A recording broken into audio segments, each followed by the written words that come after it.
Each year, Microsoft Research hosts hundreds of influential speakers from around the world, including leading scientists, renowned experts in technology, book authors, and leading academics, and makes videos of these lectures freely available.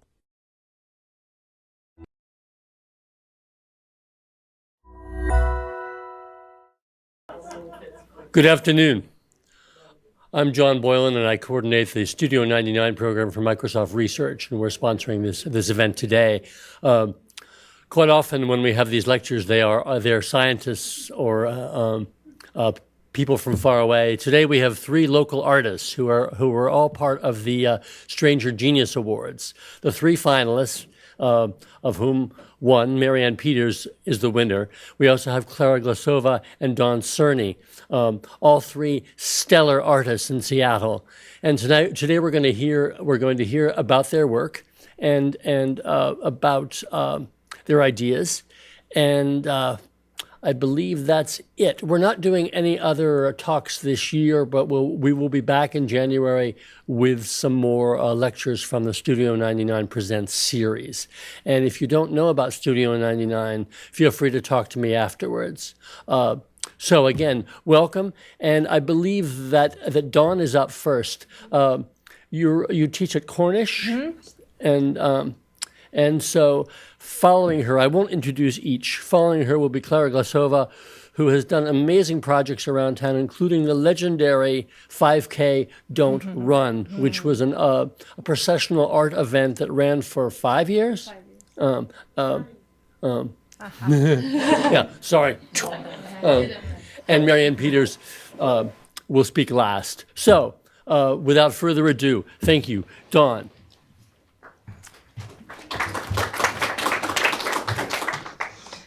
Good afternoon. I wanted to thank Microsoft for hosting this event, and also John Boylan, who I've known for a really long time, weirdly. So it's really a pleasure to get to see you and talk to you. And then I also want to thank the stranger and then the other two, Clara and Marianne, especially Marianne because she drove. Okay, so first of all, it's a total delight to be here. Microsoft has always been in the root of my proletariat belly as my most favorite company in PC. I have a total distrust and loathing of Apple, so I feel really happy to be here, despite the fact that I own an iPhone, but that's a much longer story. So there's a deep political pleasure I get in being here and presenting this work. And this is a flag that I had made a few years ago when Gallery for Culture in Seattle asked me to do a response to the 100th year anniversary of the Alaskan Yukon Pacific exhibition, which was largely a way of me kind of culling through a lot of archives and finding evidence of ways that Seattle had not changed at all in the last 100 years. So I constructed these flags that kind of pointed both to the kind of weird serial killer psyche that would bring anyone to come and live in the Northwest, and then also this set of thematics about the people that work here and why we work here and the kind of unspoken ethos of this place. So in knowing that I was going to come and speak here, I pulled this flag that I had made and embroidered in 2008 as a kind of gift to a corporation that I have never been to, but have a strange fandom for. So, beginning. I'm going to talk today a little bit less about the physical things that I make and more about the strategies of coming up with the ideas, and then also modes of dissemination for the things that I make and that I'm interested in. I'll talk a little bit more about why I chose to do that in another slide, but kind of fundamentally the thing that I'm interested in, and that's a big word, fundamentally, but the thing that I'm most curious about is the ways that people function or relate or make meaning or create value systems or things that upturn value systems in a kind of post-Enlightenment world. So this idea of there's no God anymore, then we become gods, and then what the hell do we do with things like death, right? What kind of meaning or coping mechanisms do we create when we have so little in our control? So that's a small topic and a lot of really sloppy philosophical thinking on my part, but I'm not a philosopher, so I can do whatever I want. So this idea, right, in this set of this, under this big title, and the ways that I have kind of strategies I've used have been a lot of reading, a lot of thinking about deductive reasoning, a lot of using kind of almost satirical tactics in my work, like Mad Magazine, to kind of step outside or beside a lot of difficult conversations. And then also, because I have a secret background in history that is now becoming more prevalent as I'm moving into performance again, is this idea of a way that we suspend reality in literary ways or cinematic ways when we and our bodies are confronted with something. And we're negotiating that difference. So theater is very important to me as well. So the set of research that I've been working with over the last 3 years has more to do with the way that moving through my own kind of genealogical narrative, which relates, I'm sure, to a lot of our genealogical narratives, i.e., people are weird, people do bad things, people do good things, moms are stressful, dads are absent and weird.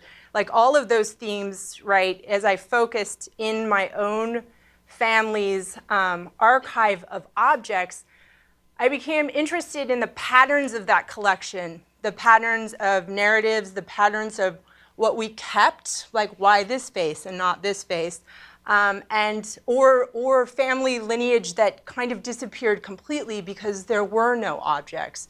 So in thinking about making, I'm also really interested in where this thing goes and how it operates, right? And is it just speaking to me? Am I just processing something through the things that I'm making?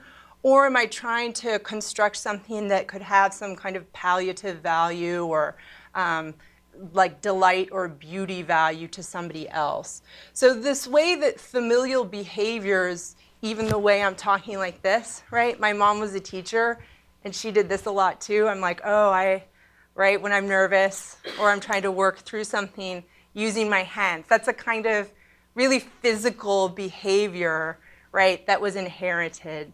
And whether it was, learned, right, or whether it was something that I just completely embody, this is something that I'm interested in the ways that those familial narratives or kind of genealogical narratives, and then the narrative of the West specifically and Western civilization kind of mirror each other and cross over in a nutshell.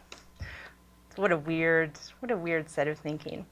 Okay, so in really focusing on this idea in the last few years of these behaviors or gestures, physicality became really interesting to me, and the ways that tenderness or empathy were kind of isolated within one gesture. My work up until this point had been largely viral. It would be quite installational, incredibly didactic, like the way I'm speaking now.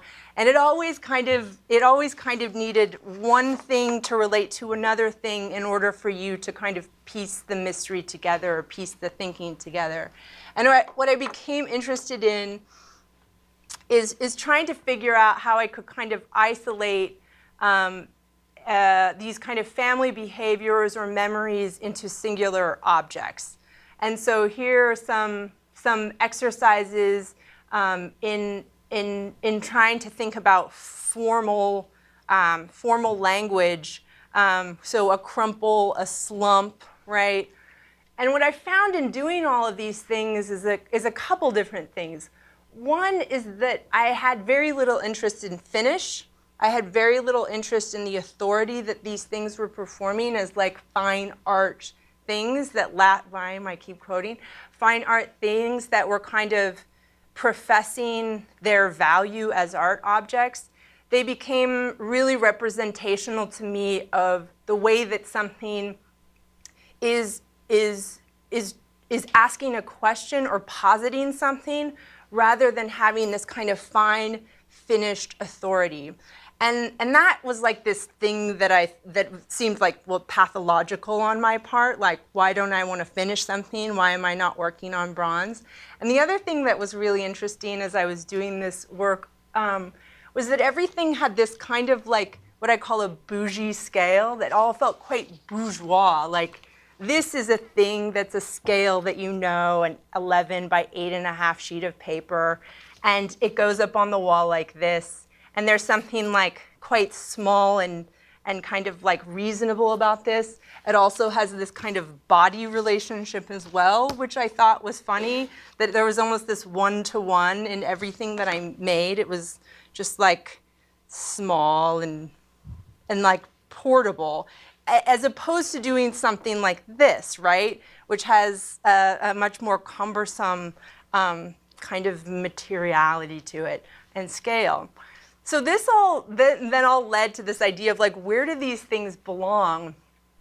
Which then made me realize that all of these things that I was making were, of course, like portable objects, almost like this woman, my great aunt Eleanor, right, is keeping in this cabinet. So even though I wasn't thinking about this idea of like the collectible or the kind of one-to-one domestic scale, suddenly I was making decorative items for a domestic setting, which ironically ended up taking me back to this relational, right, vernacular, where this thing is reminding me of a trip someplace, and this thing is just because I found it and I loved it.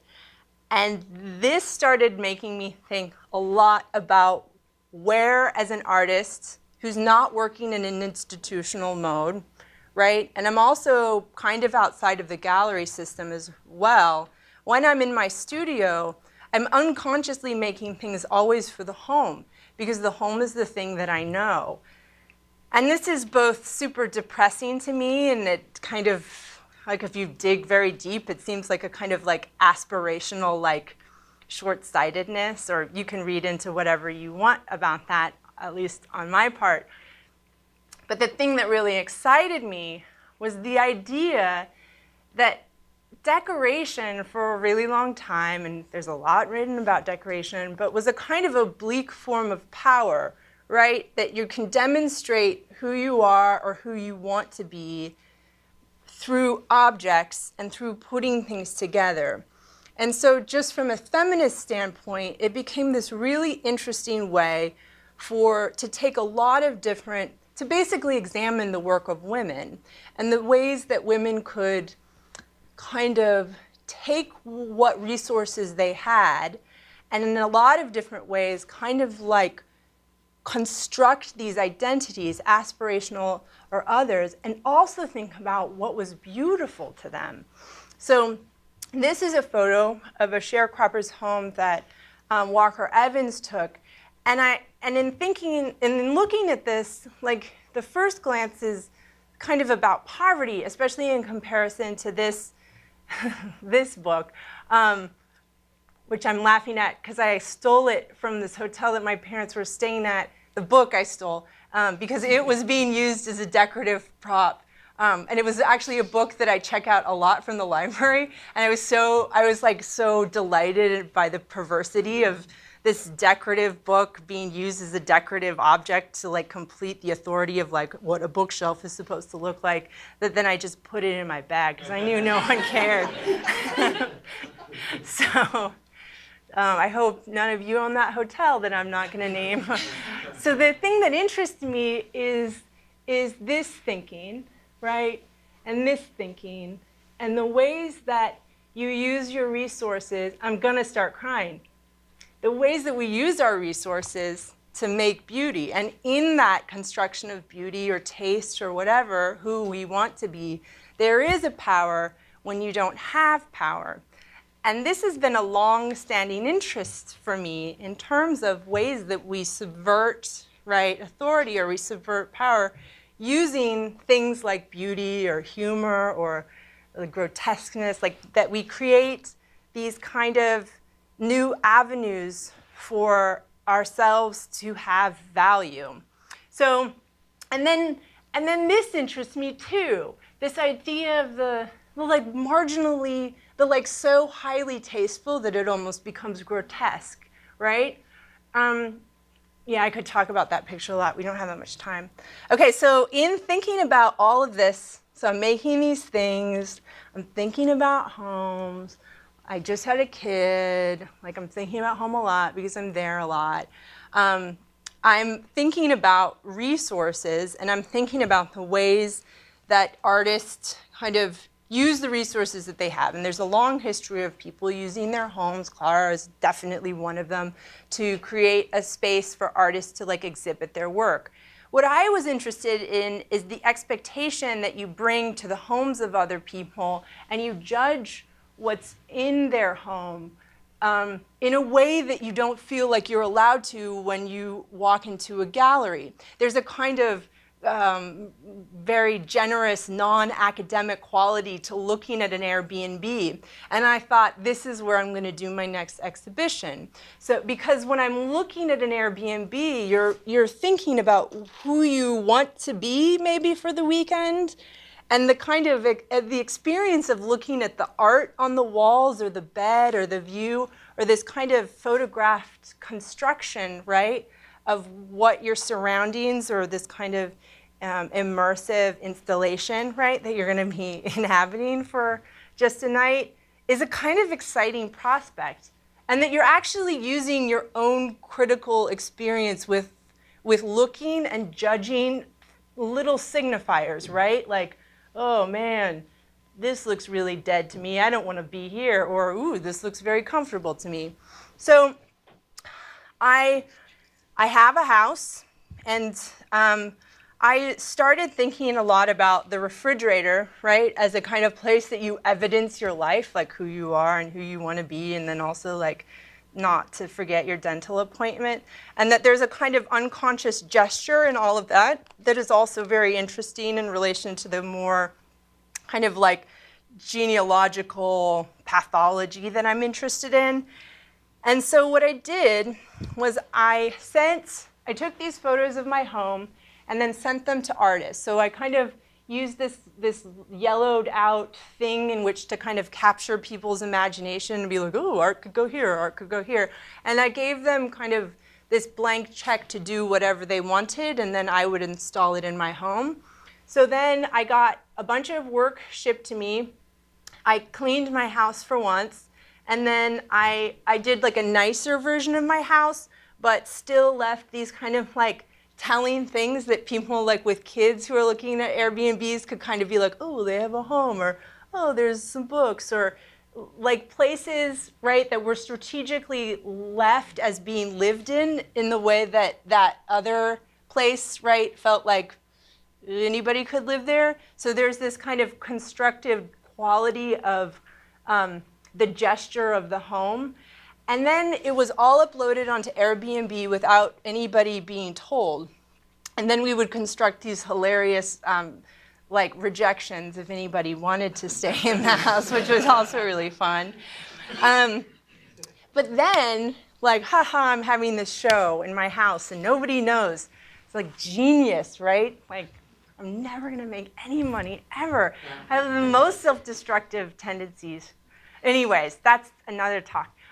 So I then this is it? Yeah, pretty much. Okay, and then I constructed, that's good, because I'm done. And then I constructed this zine that went along with it, so that I sent this zine out to people in my community, inviting them to come see the show. The only trick would be that I would never clean my house. So when they came to see it, the evidence of our everyday life was always put in position with whatever the thing was. So then it starts taking on this conversation about the stuff of life and the work. And this is a much longer, well, thank you. You've all been so nice.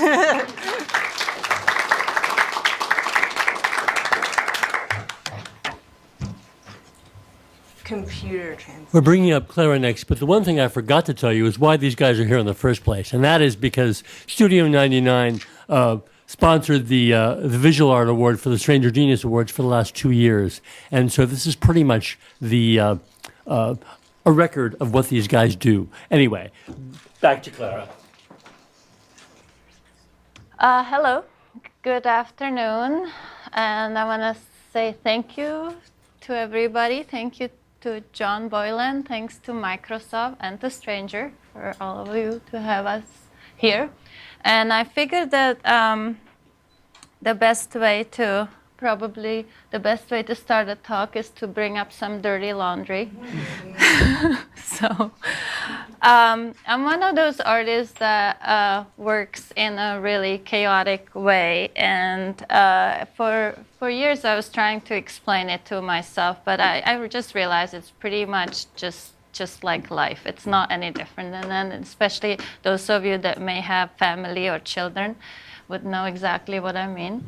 So this image is actually from a series of ceramic laundry that I created, and it grew out of, it's pretty deceiving. It's not just laundry on the floor. It grew out of the frustrated situation on our bathroom floor, but also it led to my interest in entropy and the tendency of any given enclosed system to gravitate towards disorder. But eventually, what's supposed to happen is achieve a state of uniform chaos. And I've had a lot of theories about this and made many simulations and experiments in my own way, in my own home. I work at home. And unfortunately, I was never able to finish those experiments with real laundry because not all members of our family were on board with letting me go that long. So I don't have the final data. But so here is an example of some ceramic laundry that I created and placed back on our bathroom floor. I've also found all of my work kind of, I'm a mother and I work at home, so a lot of my work looks through things I use domesticity as a lens. So I kind of look at the world through that lens often because that's what I have around me and that's what I often notice most often in both positive and negative ways. Lots of time with frustration that I then have to trace to things like that all the time, looking for socks. I have 2 teenage boys and they're playing, they're really into soccer. So this is a regular occurrence in our household, looking for soccer socks. I recreated this as an installation at Gallery for Culture a couple of years ago. And these are porcelain soccer socks. This was a whole another, I would say, more of a psychological experiment because people kept stepping on them and somehow found a way to blame me that it's my fault because they look real. So anyway, we don't have enough time to dissect that psychology. This is another kind of series of works that led out of my frustration basically what I'm trying to be is be a good mom and also be an artist. And often the gap between the ideal world as an artist and my reality is really, really huge. Sometimes it's like Grand Canyon. And I'm always trying to kind of reconcile that. Like how come, for example, not only doing so much laundry, but I'm also spending tons of time on a soccer fields.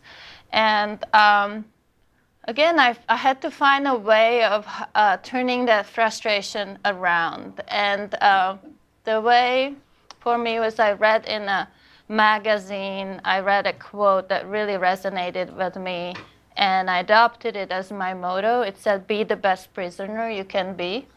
And so I kind of, that afforded me enough of a change of perspective that I was able to see my life in a different way. And I started observing basically the behavior that I was engaging in. And that led to this series of works that's called Life on the Sidelines. And the main focus of those works is there's really no soccer being played. It's all about the parents and observing the observer. And that resulted in a series of large-scale watercolors that were exhibited at Brian Ono Gallery last year. And my idea behind creating this show was that each painting is like a movie screen, as a screenshot or a frame in one movie, where nothing really changes. You just stand there for hours. The week after week, Saturday after Saturday, and Sunday too. And the only thing that's different is perhaps a parent shifting their weight from one foot to another. So yeah, really exciting movie. But anyway, I wanted to bring that experience to the viewers. And the idea was that if you walked into the gallery, you would be basically inside that movie, inside that space where barely anything happens. I guess if you were into soccer, you could say that something's happening. But I love my kids, and I even like soccer, but I just don't love it enough, I guess, to be engaged that much.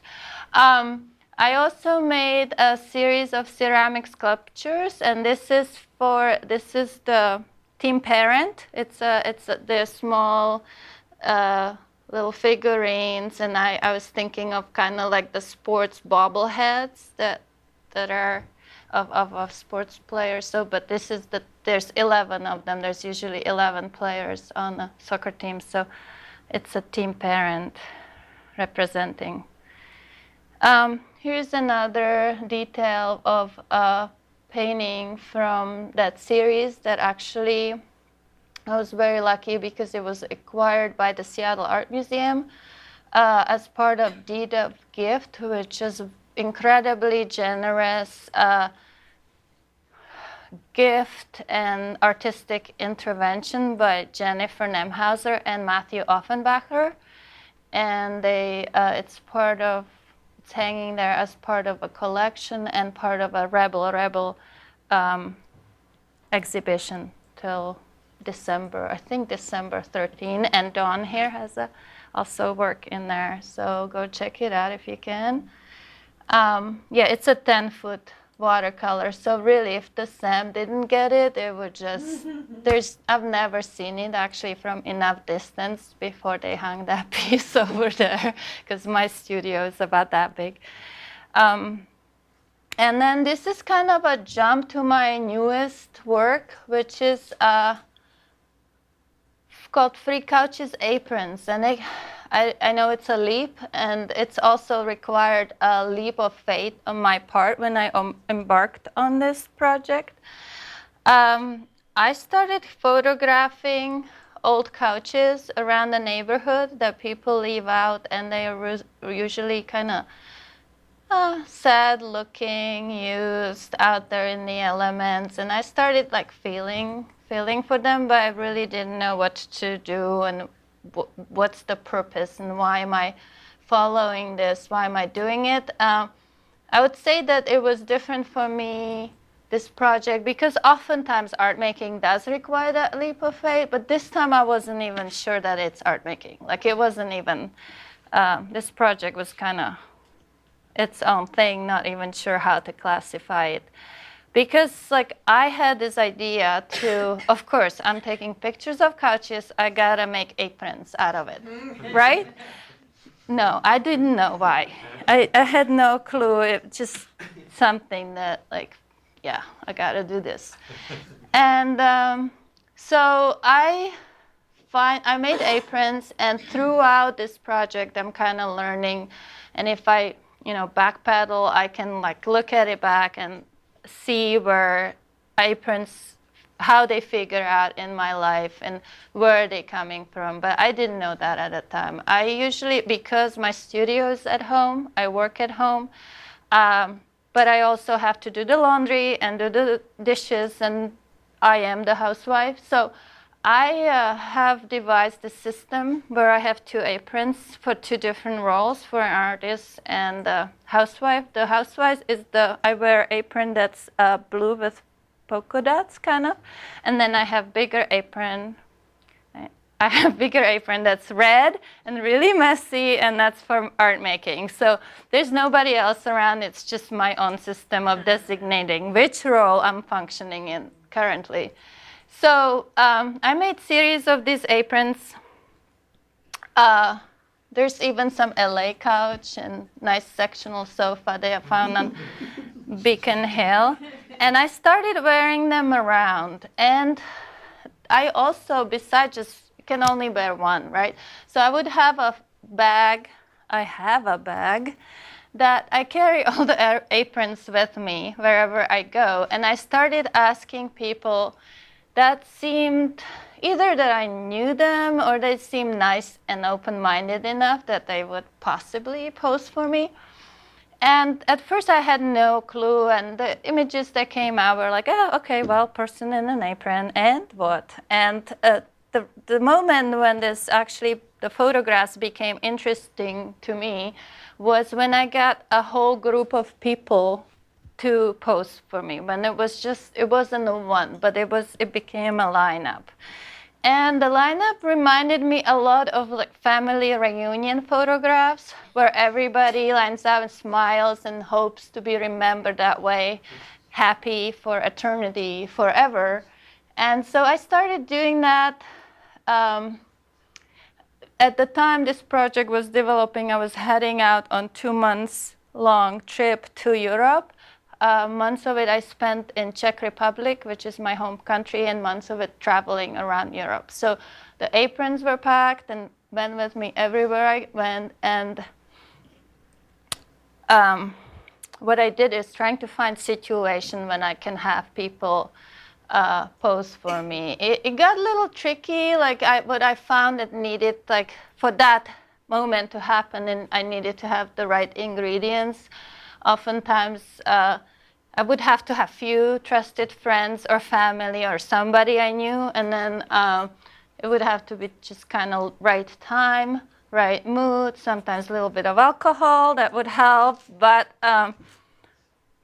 it's just oftentimes when those things came together, there was enough energy that complete stranger would join us. And this is some of my former high school schoolmates, and then complete strangers in a pub that just like, okay, we're doing this with you. So I kept doing these photographing people when I came back to Seattle. So a lot of my friends from here and a lot of friends or people that I've never met just volunteer. There was something really gratifying about bringing this symbol, which I realized is a symbol of like hidden labor and isolation, out into a broad daylight and also crazy nightlife. Like it felt really good personally to do that. And there was another thing that when I came back to Seattle, I was trying to figure out a way how to bring all those people that have volunteered for this project and posed for me on those travels all around Europe and everywhere, how to bring them back home with me. And I found a perfect opportunity to do that when I found this couch on a few blocks down the street from our house. And it was one of those moments again, like 10 o'clock, sitting on a couch with my husband who thought he's done for the day. I'm like, we gotta go get that couch down the street. So we did. I brought it home and I did little magic reupholstery work on it and brought those people basically wearing free aprons couches, ended up back on a couch, back on the street, just in time for this NEPO 5K Don't Run, the final event that I have organized and co-curated for the last 5 years. It's a big city-wide art walk or art event with about 50, 60 projects each year. So this became one of the projects on the route, and it felt like, for me, it felt like the circle was complete, and that it was. Like, it felt that was it. But I want to say that the project isn't complete. There has been this parallel line of thinking in my head about it that really had me think and examine my value and value system in general. And I basically struggled to answer two basic questions, which is where do the aprons belong and what is their value? There's a lot of people that throughout this project would ask me where they can buy them and how much they are. And I realized they can easily be marketed as a wearable object. And if I was a businessman, woman, I could make it into some kind of, I could sell aprons with couches on it. But I'm not. So it's never been my mode of working. So the other option was that coming more from the gallery people and art world was they could be deemed piece of artwork. They're special. I sewed them myself. I'll learn how to sew for this purpose. And their price tag would be a lot higher. And I couldn't decide. I was waffling between the two options. None of them felt right. And I realized that I don't want just few special people to have them. I also don't want to go into some production. And so I realized that I have to find a third way, and that because they came out of generosity and good humor and free couches on the street, that they need to go back into the world for sure, and I'll be making more of them, but that they need to go free, that they need to be, I will be making them and they will be free for the recipients. And and they will be made with love and everything.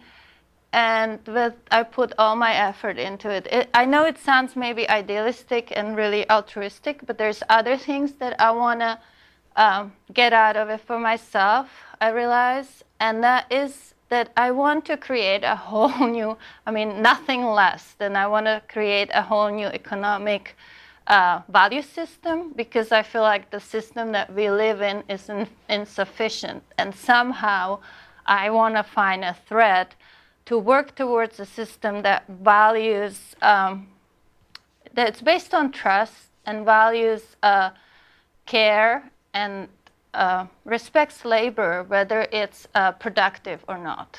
So I'll let you know how that goes. And that's it. If you want to pose in an apron, they're here. So find me after the talk.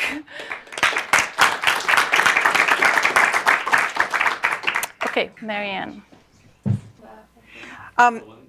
Thank you guys for coming and for inviting me. And I want to start by thanking, of course, The Stranger for nominating me for this award, which is the most confusing and also a wonderful thing I've received. And thank Microsoft for inviting me. And The Stranger asked me if I would explain my acceptance speech.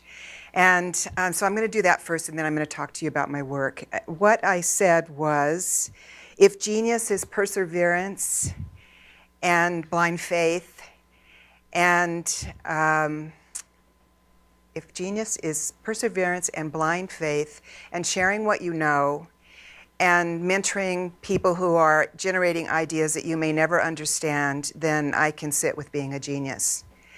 I don't believe in any way, shape, or form that I have more prowess or intellect or talent than the other two women that were nominated for the award, or for any other artists in the area that might be nominated for such an award. And I felt that it was more that I explained my own way of moving in the world and my own ability to have the courage to work as an artist. So perseverance is, I've been working for 35 years as an artist. And blind faith is just the belief that that's a worthwhile task. And sharing what I know, I've done a lot of things in this town. I've founded studios, I've founded contemporary art centers, I've worked on First Amendment rights in the arts for a decade. I've done a lot of things that's worth sharing that information with somebody else. It doesn't make sense to go to my grave not having told people what I've done.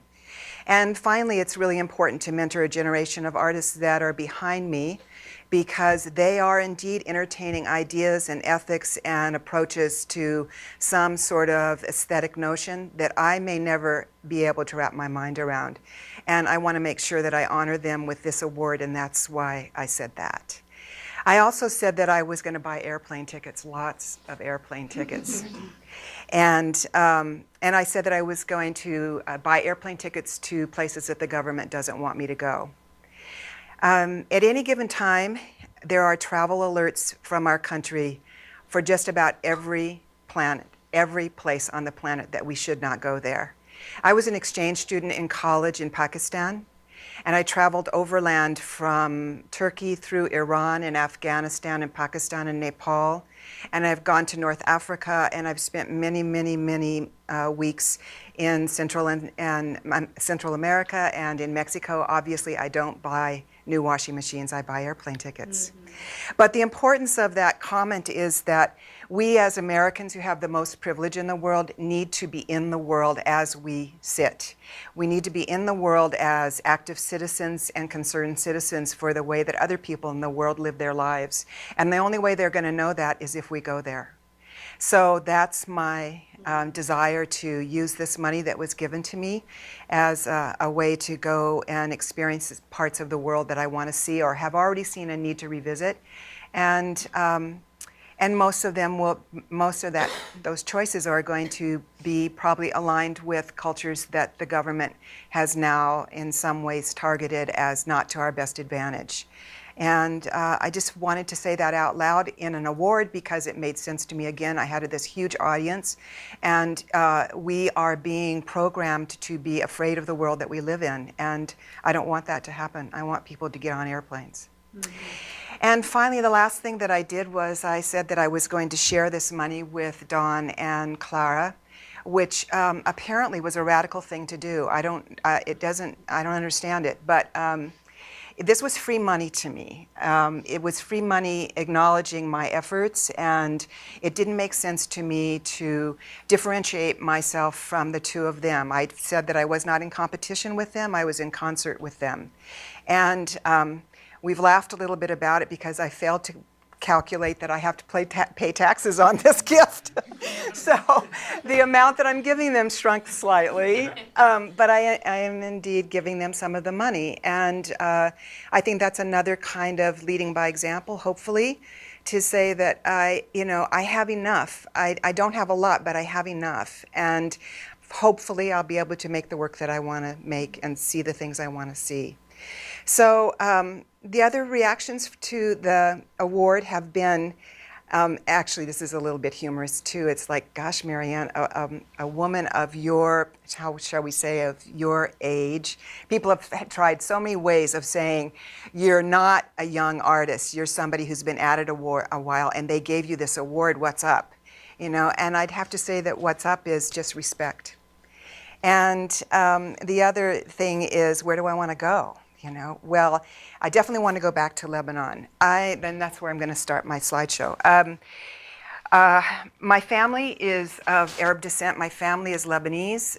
They were probably Syrians originally because they immigrated to this country at the turn of the 20th century, and there was no Lebanon. But the area that they lived in was called Mount Lebanon, and so they always identified as being Lebanese, and that's my cultural affection is to the Lebanese.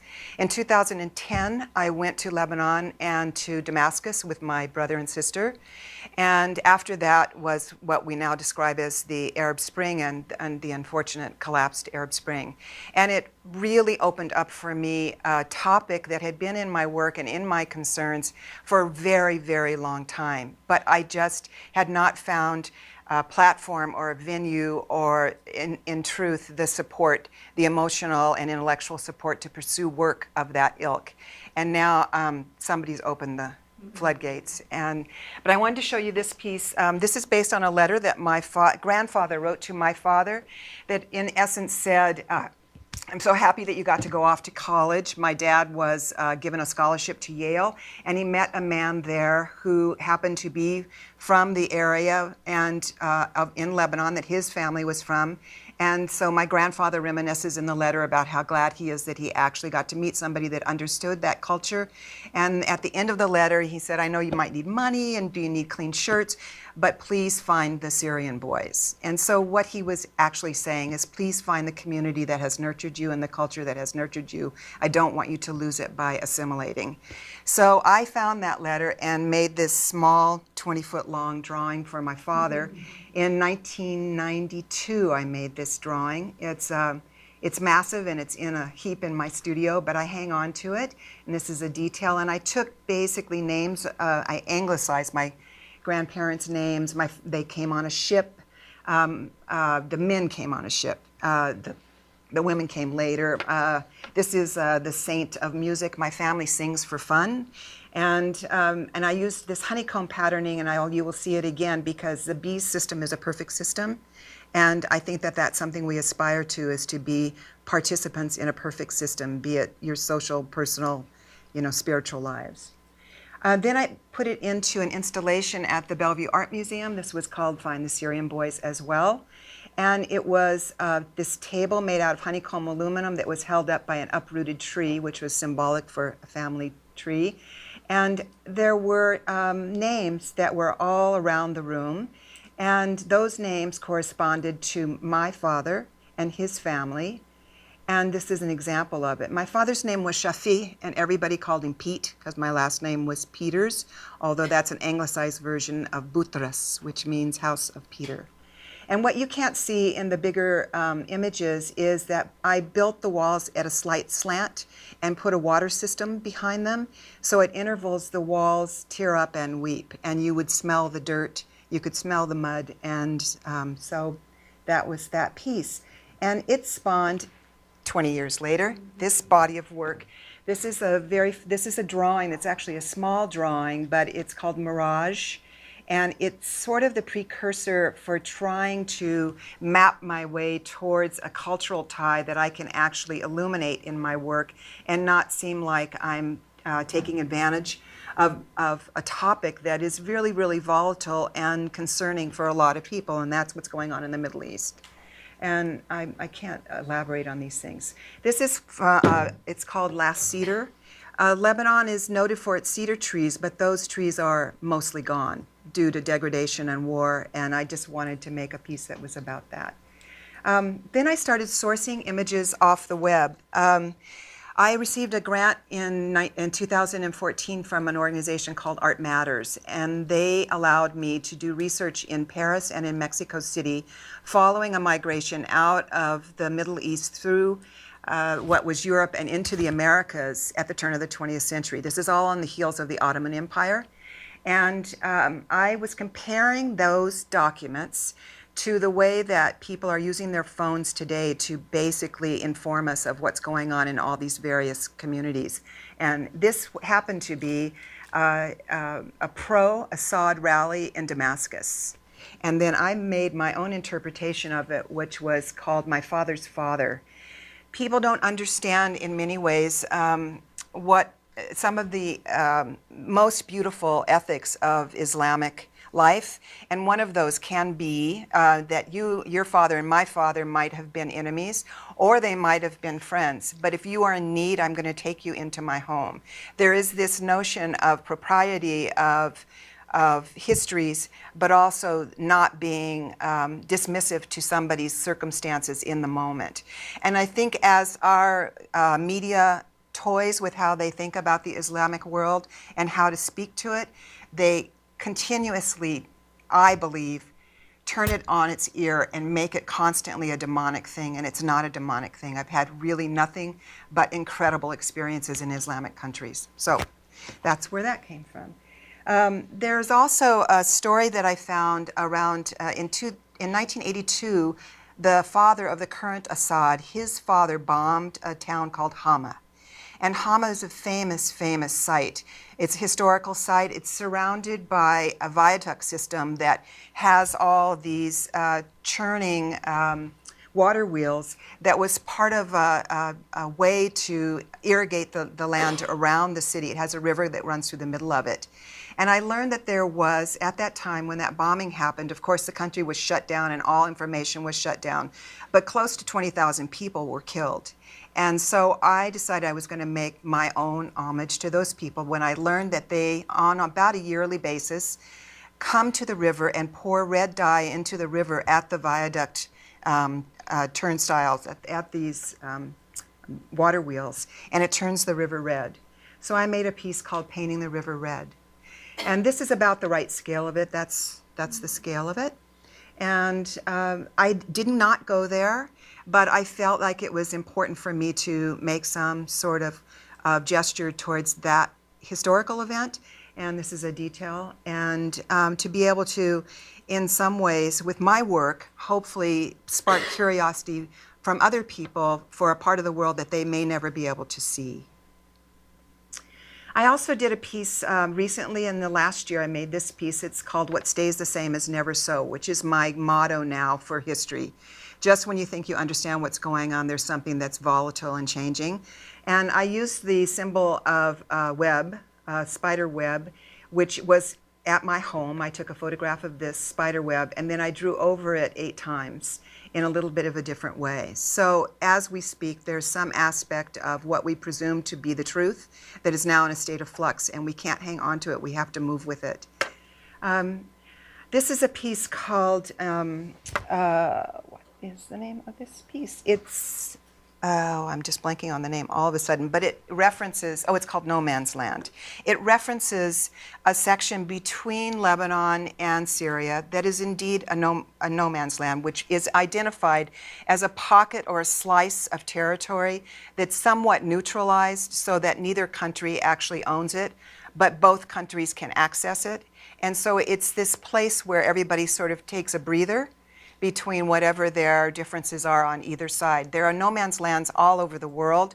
That term comes from the First World War, which was this kind of neutral or neutered zone. And I made this up. I made up these drawings, but I also have seen them, if that makes sense. So what I'm doing with my work is not, there's no point in me making exactly what was there because you can see it in a photograph.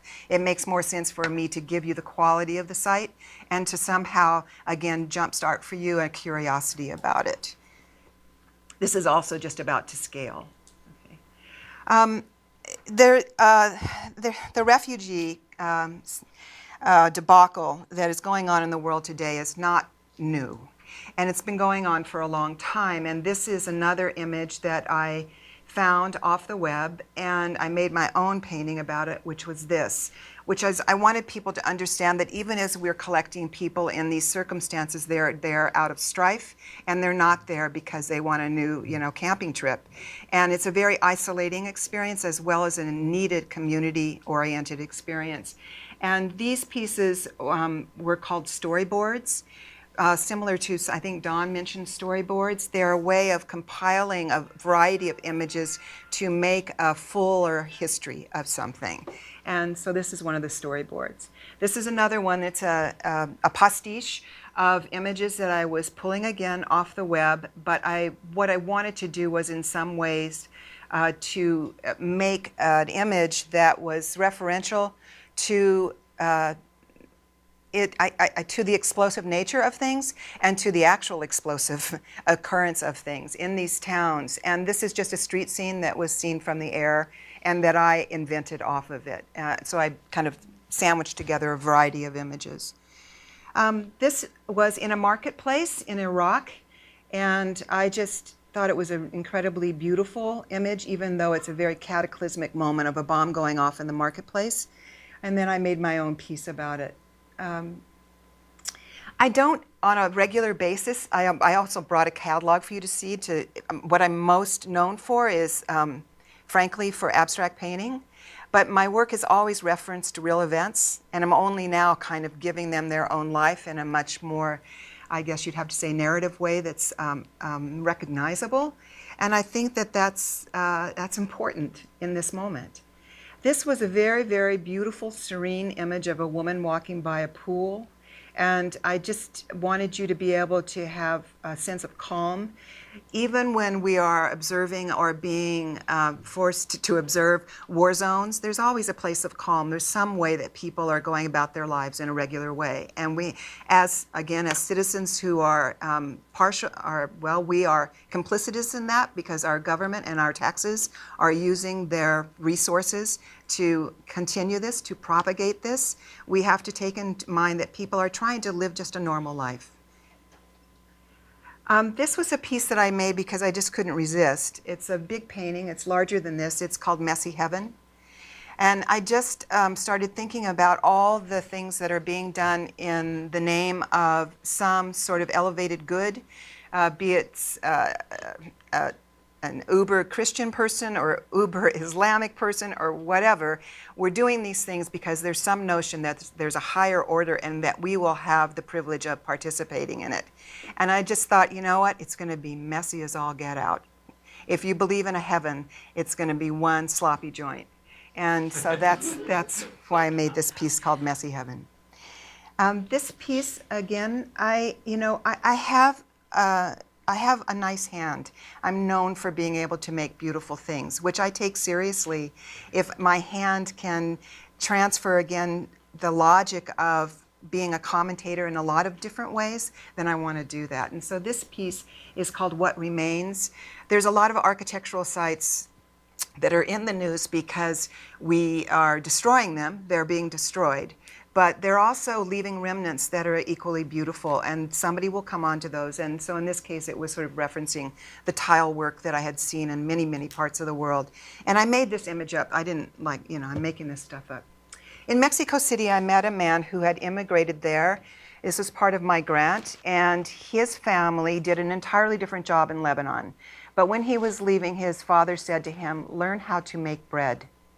If you can make bread, you can eat it, you can sell it, and you can share it. So with one simple item, you can make yourself, I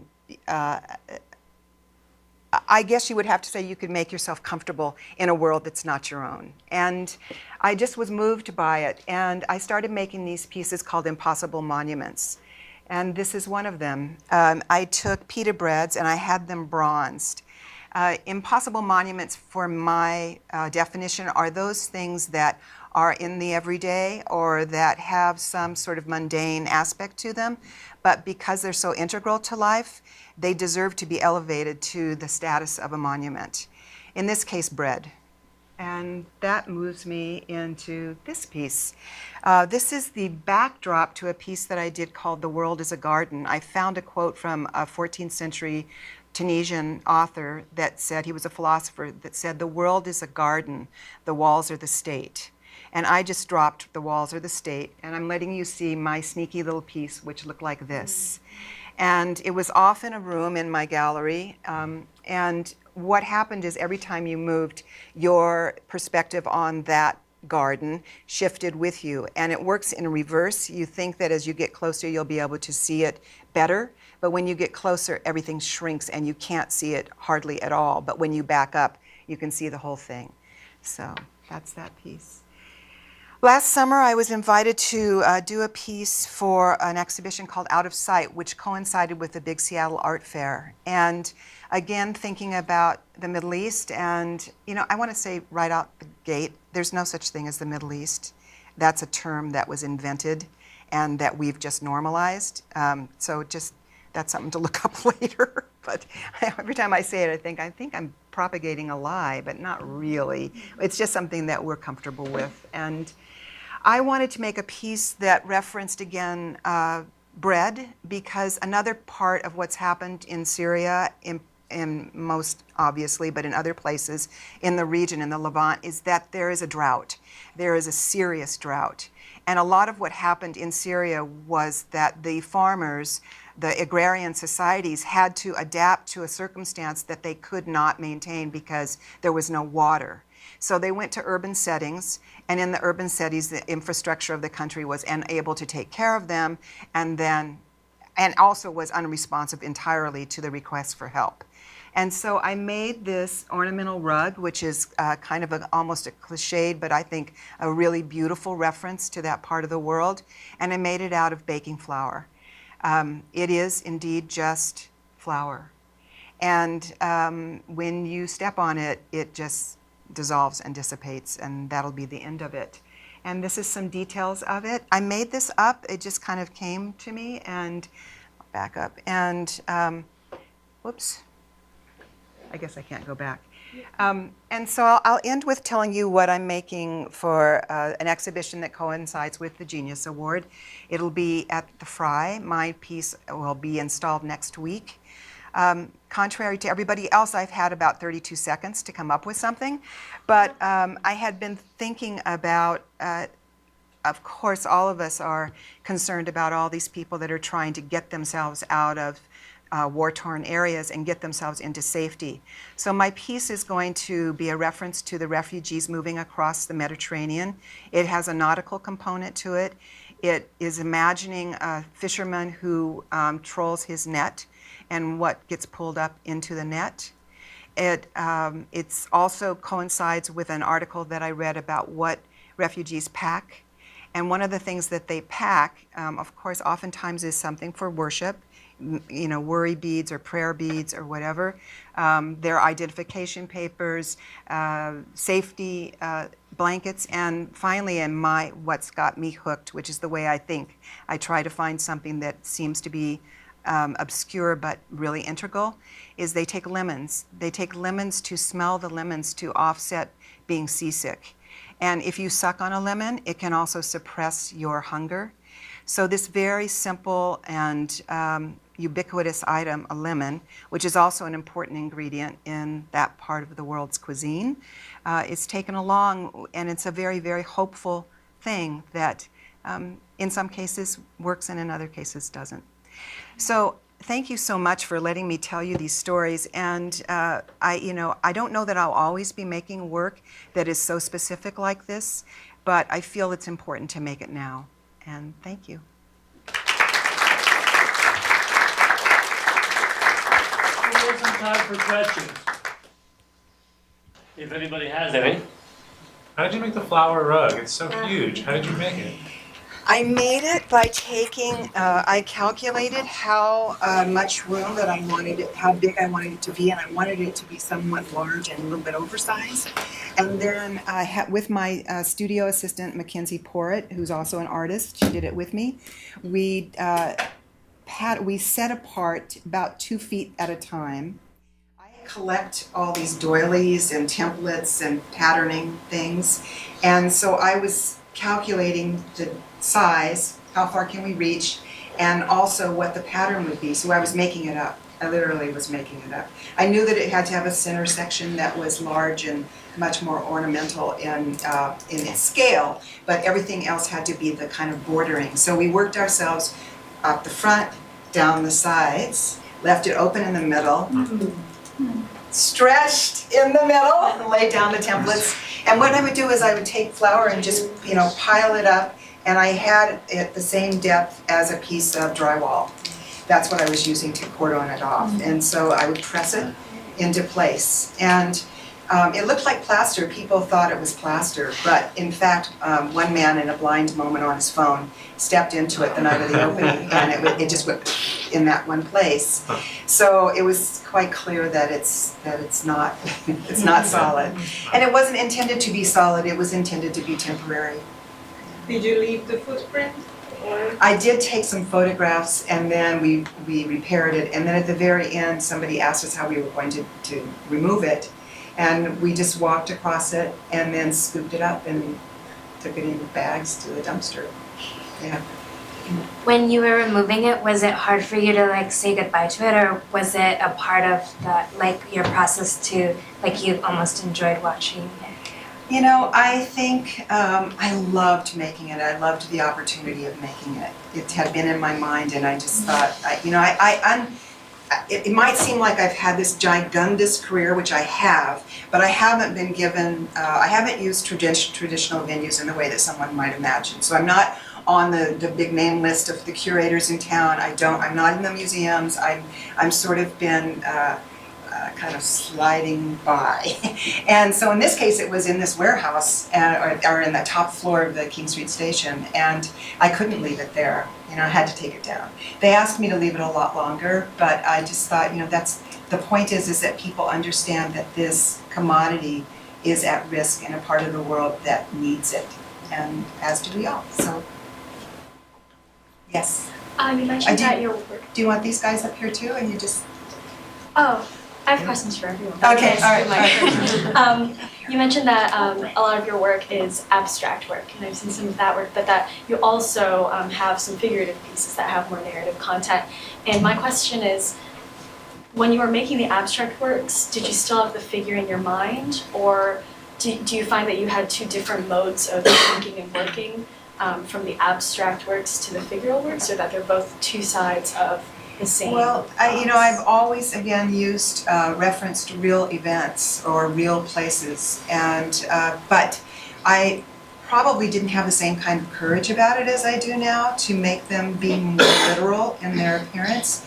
And I think also that I am classically trained. And so I've learned early on how to use figurative components to make my work, and I always use them as a reference point.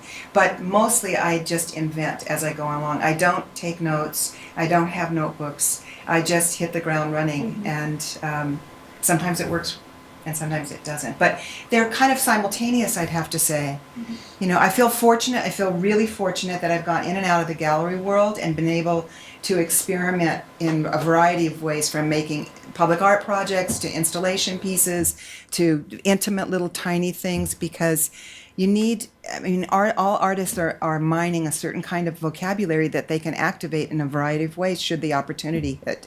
And that's, I think, where the three of us have been fortunate that we have those skills. Yeah. Yes? So in like the newer pieces you're doing, which are more literal, right? You're delving into your heritage, your family, etc. It seems very personal. When you're making one of these pieces, do you feel you're actually exploring, there's an actual element of vulnerability there? And while you're making it, does that, affect how you do it? Do you think how other people respond to this, how other people Yes. empathize, for example? It took me a long time to make this work because I didn't feel like I was actually privileged to make it.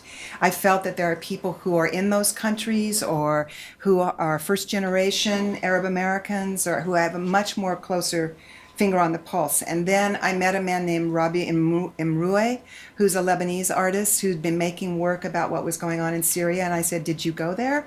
And he said, "No, I can't go there." And it occurred to me that, oh, wait a minute, he's just being a commentator because he's interested. And so, yes, I feel my family ties. I feel that, frankly, that one of the last closeted communities in America are people of Arab descent. It's not to your advantage to kind of broadcast your affiliations because it can be so misunderstood. And I just feel like it's my responsibility at this point in my life to articulate this if I can. But my parents would be proud of me. They're no longer living. They wouldn't get it at all. They wouldn't, I'm sure. So what you're doing is expressing your culture and the roots around it. At what point does it become appropriation if it's not your culture, and how do you feel about the rightness of doing that sort of artwork? No, that's the topic. That's definitely the topic, is when are you being appropriating something that is actually not your purview. And for me, I feel like it's ultimately the most important part of the work is that it's honest. that it's clear and it's honest to my particular ethic and my concern about the topic. And when I'm just doing it as something to, in some ways, just expand the capacity of my work, then that's going to be a red flag for me. So I think about that. And it's why it took me so long to be so clear about it. And I know that there are many, many other artists who are much more capable of describing these experiences than I am.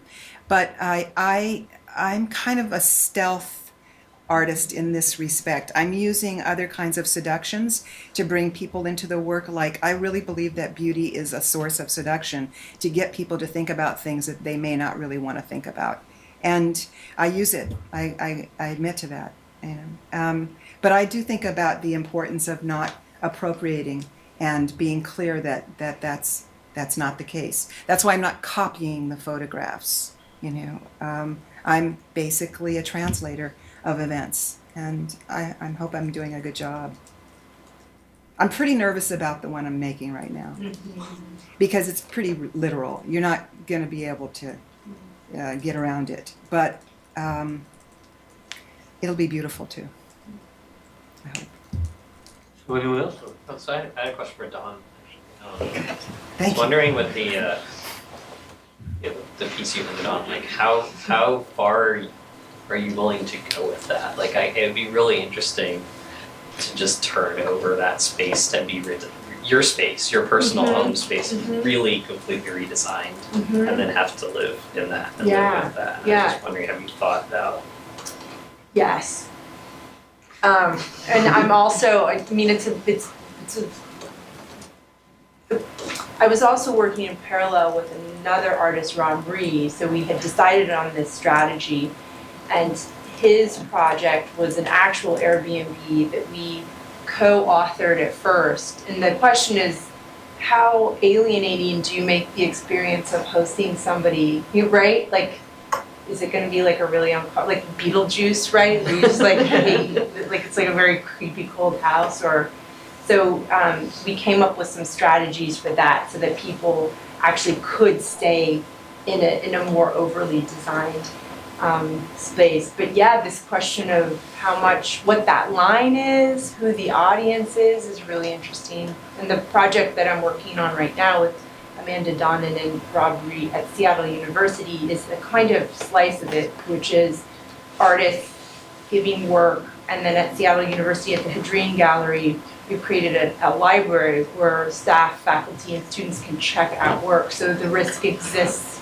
right, with the artists giving this work and the risk of taking responsibility for a work, and then how that work changes as it's being documented in people's homes. So it's a question of strange risk, and it also makes me wonder, like, at what point do I just decide to be like an interior designer or something? Like, what is that? Well, the interesting tension is the fact that you're doing a space that you're living in, right? Which is the design that you might have for the Airbnb or X-Ray might be very much in conflict with the design that you need to live with. Exactly, and that idea of inviting a curator in or somebody who has like an aesthetic that I like am terrified of, and what that negotiation is. But then also this kind of like creepy sense of like, oh, this is what it's like to be wealthy, where you can just work with artists and then they like do things in your home and you get to experience that. But I'm just doing it through networks of friendships and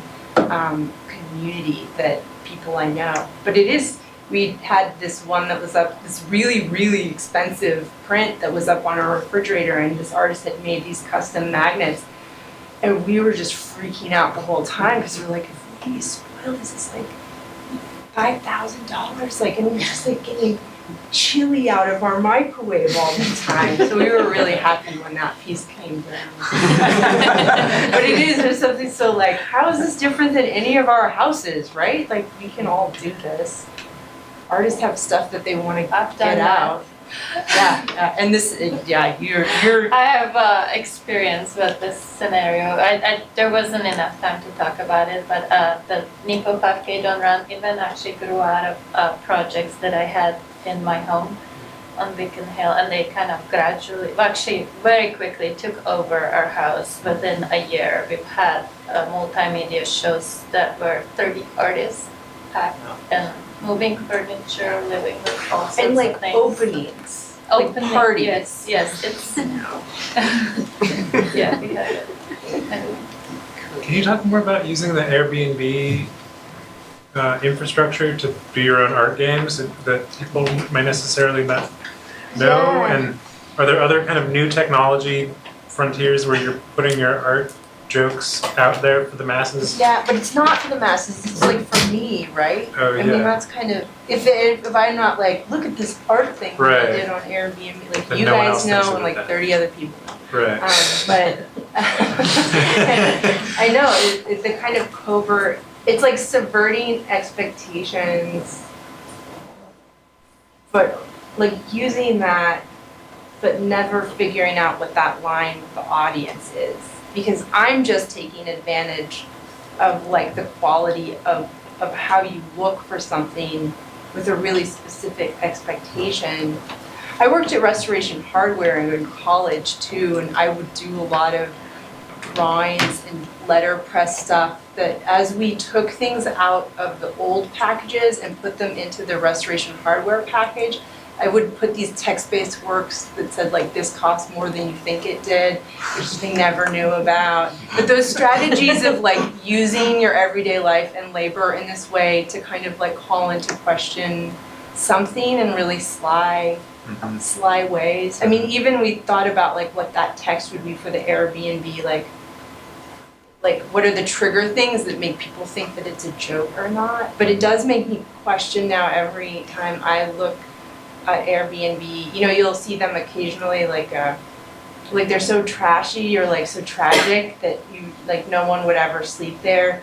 But then that makes me think that it's some sort of a joke or something. But yeah, I think using digital expectations is kind of interesting. It'll be interesting to see how people exploit new technologies, and I certainly have really enjoyed certain kinds of apps and exploiting it for my own purposes, but it's the critical framework of the audience that's more of a question to me. Like, how do you define these things as a success? How do you define them as a failure?